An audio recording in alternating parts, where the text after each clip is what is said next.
விஜய் அவர்கள் அவர் கட்சி ஆரம்பித்த காலத்திலிருந்து நான் சொல்கிறேன், அவருக்கு மக்கள் தான் முடிவு பண்ண வேண்டும். இன்னொன்று, எங்களை விமர்சிக்காதவர்களை பற்றி நாங்கள் விமர்சிக்கிறோம்.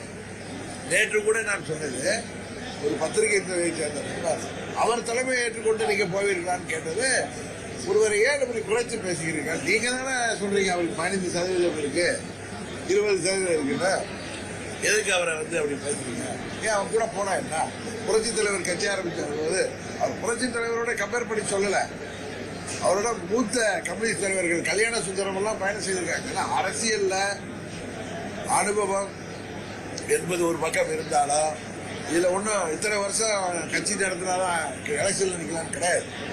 அவரும் ஒரு மக்கள் விரும்புகின்ற நடிகர். அவரு ஒரு துணிச்சலா ஒரு கட்சி ஆரம்பிச்சிருக்காரு. எத்தனையோ பேர் பயப்படுறப்ப அவர் ஆரம்பிச்சிருக்காரு.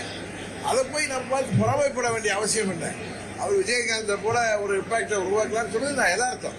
இது விஜய் நோக்கி நகர்வதோ அப்படின்னு அவங்கவுங்க மூளைக்கு யோசிச்சு இவங்க டிபேட்டை நடத்துறதுக்கு பேசுறதுக்கெல்லாம் நாங்கள் பொறுப்பல்ல. நாங்கள் என்ன செய்கிறோம் என்பதை பொறுத்திருந்து பாருங்கள்.